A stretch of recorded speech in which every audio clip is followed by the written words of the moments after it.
زندگی میں اگر والد اپنے بچوں کو کچھ دیتا ہے تو یہ اس کی طرف سے تحفہ ہوتا ہے، گفٹ ہوتا ہے.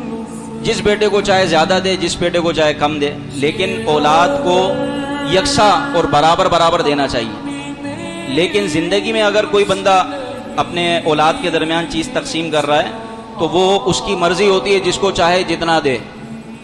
ہاں، مرنے کے بعد اگر اس کی چیز تقسیم ہوگی تو وراثت بن جائے گا. وراثت انہی قرآن و حدیث کے اصولوں کے مطابق تقسیم ہوگی، اس میں اوپر نیچے نہیں ہو سکتا. لیکن آپ اپنی زندگی میں کسی کے کچھ نام کر رہے ہیں تو یہ وراثت نہیں کہلاتی، یہ گفٹ کہلاتا ہے. وراثت ہوتی ہے مرنے کے بعد، دنیا سے جانے کے بعد جو اب آپ کے مال کی، اموال کی تقسیم کاری ہوگی، وہ ہوگی قرآن و حدیث کے اصولوں کے مطابق، یعنی بیٹے کے 2 حصے، بیٹی کا 1 حصہ. لیکن دنیا میں اگر بندہ اپنی اولاد کے درمیان کوئی چیز تقسیم کرتا ہے تو وہ جس کو چاہے زیادہ دے. کسی اولاد کو بولنے کا حق نہیں ہے ابا تم نے اس کو اتنا دے دیا، مجھے اتنا کم کیوں دیا. بھائی ابا کی مرضی، ابا زندہ ہے ابھی، ابا جس کو چاہے زیادہ دے، جس کو چاہے کم دے. اور نہ کوئی اپنے والد کی زندگی میں یہ بول سکتا ہے کہ مجھے میرا حصہ دے کے فارغ کرو. بھائی ابھی ابا زندہ ہے، حصہ کس بات کا؟ حصہ تو مرنے کے بعد ہوتا ہے. نہ کوئی، یہ سن لیں، اپنی والد کی زندگی میں، والدہ کی زندگی میں یہ کوئی کہہ سکتا ہے کہ مجھے میرا حصہ دو اور فارغ کرو. اور یہ شدید دل آزاری ہے ماں باپ کی.